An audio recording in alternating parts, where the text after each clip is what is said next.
Uh, alright. Arsenal squad resumes socially distanced training. Alright, so the football's finna return soon. What's the date they're expecting? 20th of June, some shit like that. Let's have a quick run through the Arsenal squad. I'll probably do this for other squads if people are interested, but I fucking doubt it. Ain't no one gonna see this video anyway. No. Uh, yeah, goalkeepers first. Obviously, we're doing the men's squad. I don't touch the women's squad. I don't know how women's football fucking works. Let it be. Okay. Leno. We don't really have a choice as far as keepers go. We can't move Leno on. These two probably have no fucking sale value. It is what it is, right? Leno's been pretty solid anyway. Is he the best keeper we could have? No, not by any stretch of the imagination. But here's a keeper that we do have, so, you know, might as well just fucking let that simmer for a few more seasons, see what fucking happens. Emiliano, he's been here too long. He can move on right now. Matt Macy, also been here too long. He can move on right now. These two got loaned out, multiple times over the years. Didn't really do shit for us. Some people would argue that Martinez is better than Leno, but I mean, really, Martinez is better, you know, one game every 20, whereas Leno's playing all the 19 games in between that 20, so you get more fucking data points for Leno. Anyway, none of these keepers are the final solution for us, and we're probably not going to find one for like another 4 fucking seasons anyway. On to our defenders, Bellerin. Bellerin, he's lost some pace. He's lost a yard of pace since his ACL injury. Shit happens. I do think he can adapt to it, though. I mean, how much of his game was built in pace? I mean, pretty much his whole game. Pretty much his whole fucking game. But he does still have some technique to him. He can probably get better at defense now because he's not going to be as a resolute an attacker. So there's probably good things that can happen coming out of his ACL injury. And of course, he's gotten like an extended rehab with the fucking COVID coming through. Turney, I'm still waiting to see Turney play a run of games. Is he the future? Yeah, most likely. Probably still potentially one of the best left backs in the world in some 5 years' time. And yeah, I'm pretty excited to see him develop. I do need him to stop popping his shoulder though. That's weird, man. That's weird. I know he probably wants to stop that shit too, but I mean, bro, it's weird. Just keep the shoulder intact. You know, I thought it would be like his legs going or some shit, but it ain't. Not even close. Anyway, Socrates. I mean, our defense is pretty lackluster. If we just cover all the centre backs, Sokro, Holding, Mustafi, Pablo Marie, Chambers, David Luiz, this is a pretty lackluster. So there is no good pairing I can make here. Matter of fact, the best pairing you can probably make is, in all honesty, Marie and fucking Holding, or Marie and Chambers. Why not Socrates? He's a little bit slow as far as I see. Too slow for the position as we play it, because we fucking play high line, all that good shit. Mustafi just gotta go. I'm sorry, Mustafi. There's a place for you at Everton or some shit. You go back to Everton, you're gonna be happy there. I think he's world class or some shit over there. David Luiz, Spent Force, Pablo Marie. I mean, we still have to see Pablo Marie get a run of games, man. Really. Rob Holding, still fucking injury prone, I suppose, but solid centre back. Callum Chambers, also kind of injury prone, but otherwise a solid centre back. You see, these two, Holding and Chambers, probably our best centre back pairing. They're injury prone as fuck, so we're never gonna get to fucking see them play. It's a terrible set of centre backs. I'm sorry to include Pablo Marie in here. New addition. He just came in. He's trying to make a good impression. Look, he's probably going to be a solid purchase. Again, I don't think he's going to be the final solution, like the goalkeeper situation. None of these guys are a final solution at centre back. It is what it is. David Luiz we knew was a stopgap. Mustafi was not supposed to be a stopgap, but he's turned into one. Chambers, I mean Chambers and Holding, you know, we probably got some rotation players here if we want to do that, but we could honestly do better on all our centre backs. Cedric, still ain't seen him play for us. Sad Kolasinac. Kola's pretty solid. I know people don't like Kola, but he's pretty solid. I have like no complaints about this guy. Attacking, he gets the job done. Defensively, he gets the job done. He's a pretty solid purchase. Onto our midfielders. Sabaz, I'm not interested in discussing Sabaz. As far as I know, dude's on loan. I don't even think we should fucking sign him coming off this loan. I think it would be too expensive anyway for what we got. Is there a player there? Yeah, there's a player there. Will he have a Real Madrid career? No, I don't see him doing that. He'll probably like move to a Villarreal or Valencia or some shit. That type of level of club. Villarreal, Valencia. Ironically, Arsenal are a good club for him, but no, we need to be looking to do better. Ozil, this dude, if he was not on 350k, if he was on 200k, maybe even 225k, no fucking problem. But because he's on 350k, he really can't be on the books anymore. And this has been for years that this guy's been on this fucking contract. He can't be on the books and be taking that much of the salary, and and he's only getting like a fucking 2 assists in the season right now. He's a spent force. He really is a spent force. It would be he would be serviceable if he had more attributes to work with, but just as in terms of physical attributes, we would need him to be fitter and catch a yard of pace from somewhere, which I just don't see him doing. And he would also have to be more aggressive on the fucking dribble, but he's not. He's like, Ozil is one of those players where you have to put him in the exact right situation, and then you'll get Ozil. If you put him in a situation where there's some pushback or some shit, you're not getting shit out of him. You really aren't getting shit. That's not worth 350k. 350k, you gotta be there week in, week out.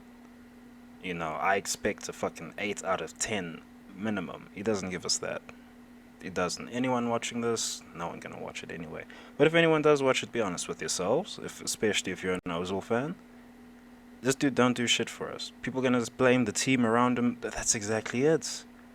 Why does he need like the best team around him when he's on 350k? How the fuck are we supposed to acquire the team to put around him when he's taking so much of the damn salary? I digress. Ozil gotta go. If he were on this, he could stay, but he's not. And he's just too fucking controversial. But he's like controversial in like, just dumb ways, ignorant ways. You don't know that he's being controversial, and then he wants to act sorry later. Like, bro, see, me? I'm controversial. If I'm controversial, I'm telling you that I'm about to do or say some controversial shit. Ozil does the controversial thing. All the politics has to play out, and then he says, "Whoops, sorry, I didn't know it would do that." Bro, your media manager is being paid 2 million a fucking year or some shit. I'm so sure about that. So sure about never having seen this guy's fucking contract. But he's being paid too much money to be letting him do that fucking gaff. But I digress. Ozil needs to go. Torreira's too short for the league, man. He just is. I'm sorry. There's a really feisty player in there, but otherwise he's just too fucking short for the league. He's got the technique. He's got the determination. He's got all the attributes you would want. Just needs some fucking height. Can he work in the league? Can he work in our team? Yes, he can. But there's improvements we could make there. Of course, he's not the first improvement we make in the midfield, but there's definitely improvements to be made there. Ainsley Maitland-Niles. I don't know what this guy's position is anymore, and I don't think he does either. And that means the manager doesn't fucking know what his position is either. He's supposed to be a central midfielder. He's not going to play there. There's too many fucking players. Even midfielder. He's supposed to be a central midfielder. He's not supposed to be playing right back and shit, but, we got all these players here. He's a fucking, how do we say this? He's like a filler. He's a filler option. If you need your midfield to tick over, and you just put a player in who's not gonna scare you, worry you, anything. You put Maitland Niles in, but otherwise, we really need like production, so we go with other options. Willock's too young to really be judged. You know, does he have world class potential? No, probably not. But he does. He is going to be a Premier League player. He's probably going to be a solid Premier League player. Uh, same thing as Iwobi and Walcott. Probably move to an Everton type of team. Of course, Everton shat the bed earlier this season, but I digress. Move to a team like Everton. He'll be really solid there. He can be solid at Arsenal, but he will never be like our first choice midfielder. Unless he just surprises the fuck out of everyone with his development. Who the fuck knows? Guendouzi, I like this player. Some people don't like this player, I don't know, maybe it's the hair. I like this player. He's 2-footed. The way he shields the ball when receiving it by using his body, it's actually kind of genius. It really is kind of genius. So the way this guy shields the ball when receiving it is kind of genius. People say he's not good at receiving the ball. He's actually kind of brilliant at receiving the ball. Like, he is one of the best midfielders in this slot over here. Although this slot ain't really a good fucking barometer.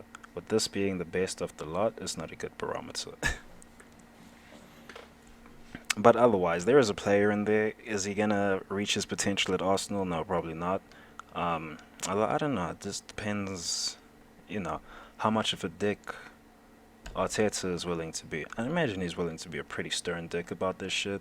But he needs really strong management around him in order to reach his potential. Is Arteta that type of manager?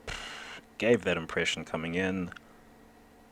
But allegedly, the Arsenal hierarchy are looking to let go of Guendouzi, so it doesn't really matter or what Arteta is.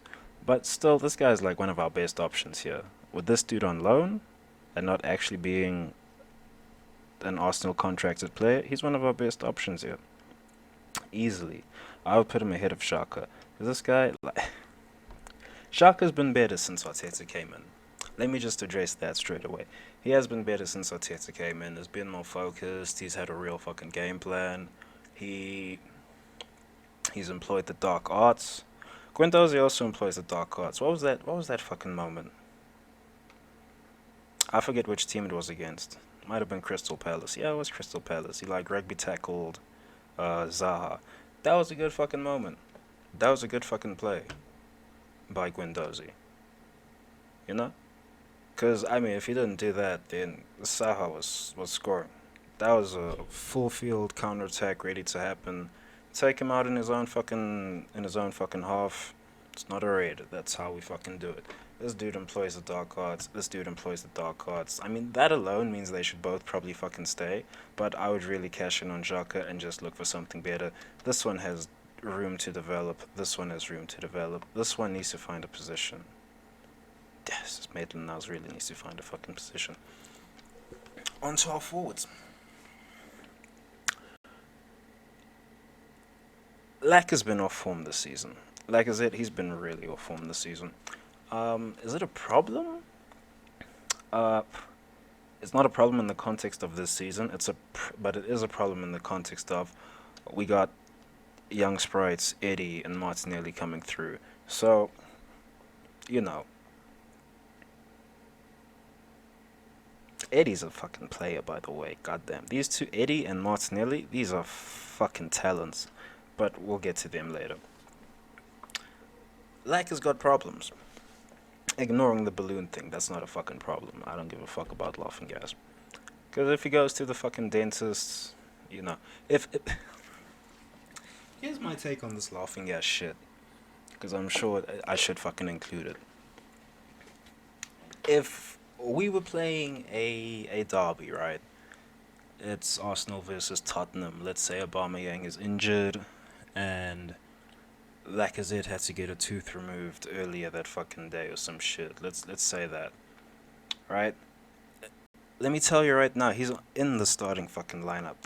He's in the starting lineup, laughing gas or not.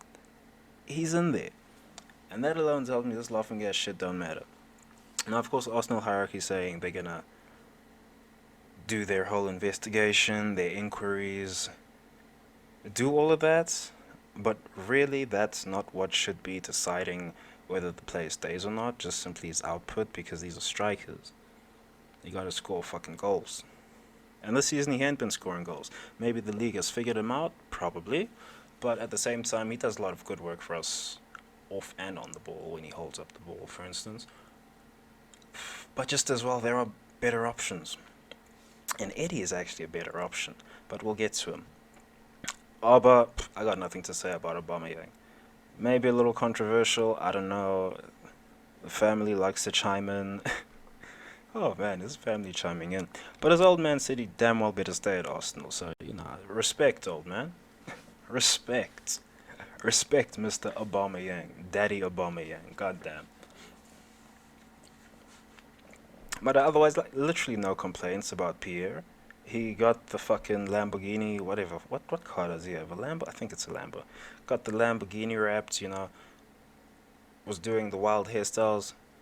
That would have been a problem if he wasn't scoring fucking goals you know, like this shit is just water to him. It just comes like the rain to him.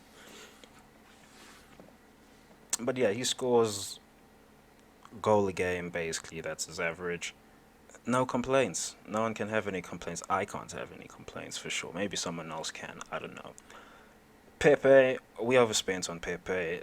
Doesn't really matter in the context of it though, in the greater context, because we have gotten a player. We really have gotten a player. Is he perhaps a little 1-2 footed? Is he perhaps a little too 1-footed? Possibly. But at the same time, I don't really think the Premier League can forward real solutions to stop him. Like world class defenders, Van Dijk and Sundry, yeah, they can probably just get in front of him and pull for the ball off of him. But there's levels to this thing. We have to bring in Van Dijk to defend him. So he's a pretty good player. We've made a good acquisition on Pepe, and he's adjusted to the league in half a year.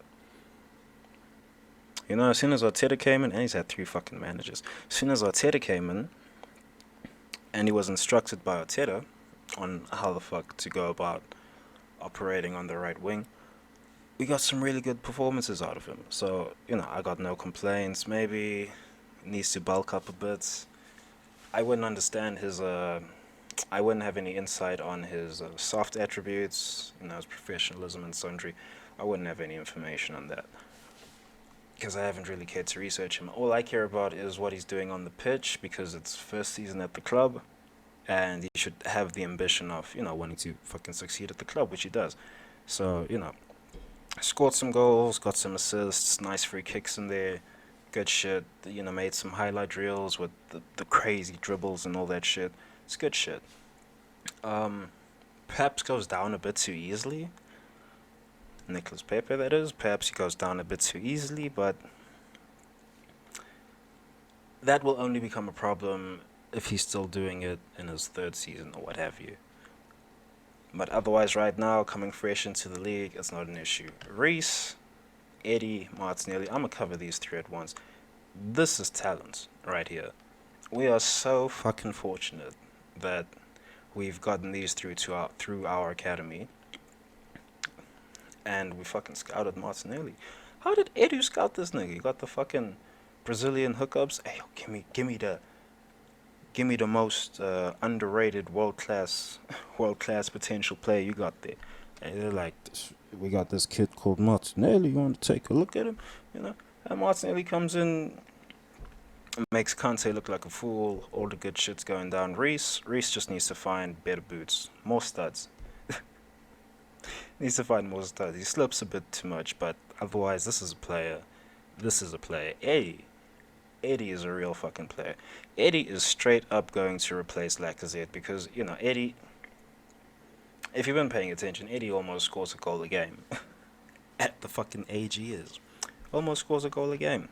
Also Martinelli. Now, of course, the league is going to go about figuring out their games, but Eddie's off the ball movement is just cream. It is just cream. Eddie, Martinelli, Nelson, if this is our forward line going forward, I'm fucking excited. I'm fucking excited, son. Right? Now, of course, these guys might not reach their potential. They might lose sight, They might take their eye off the ball or some shit. But they got Arteta managing them, so I don't consider that anymore.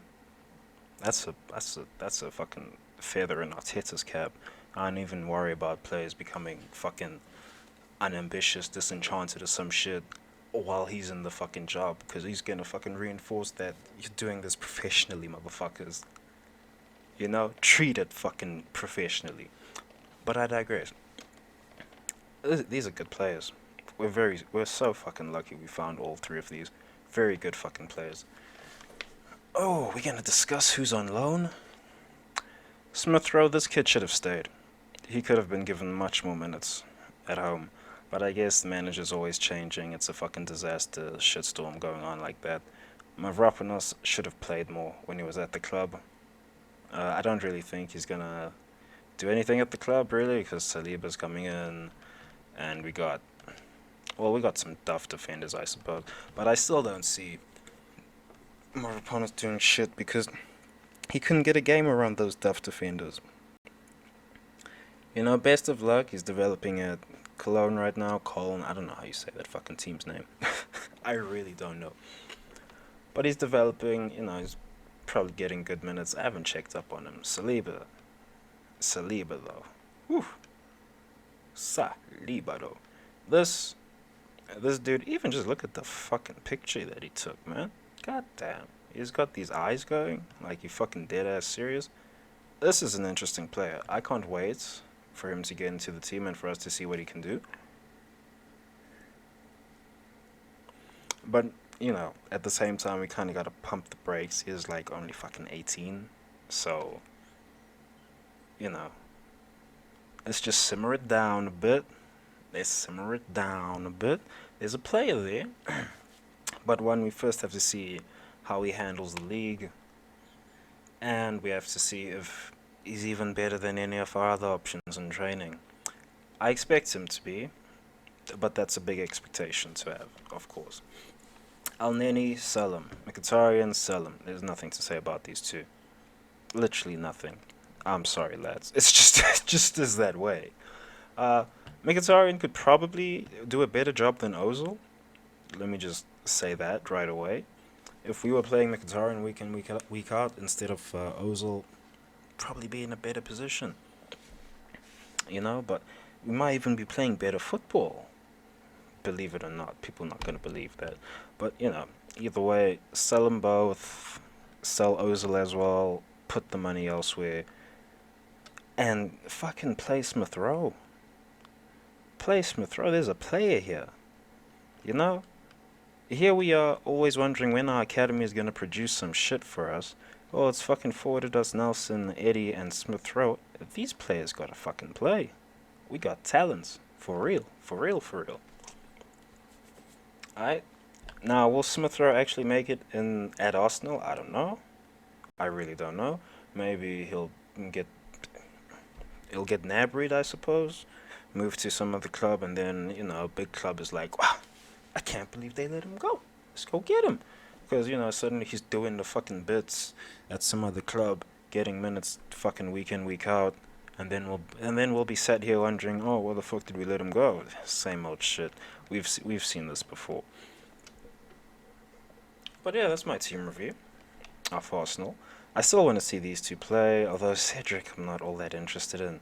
I think we were better off just playing Maitland-Niles as a right back, but perhaps Maitland-Niles don't want to play there, and I guess some kerfuffle happened in the Dubai trip when they were doing the Dubai summer training. What's it, hot weather camp type of shit. Some kerfuffle happened between Guendouzi and Amin, allegedly. I wouldn't have the fucking facts on that. But really, I would be playing Maitland-Niles. If I was the manager, I would have played Maitland-Niles. I would not have gotten Cedric. But we got these players now. We see what happens. And yeah, let's hope the football returns soon. 20th. Ceballos fucking whistle blew that. But anyway.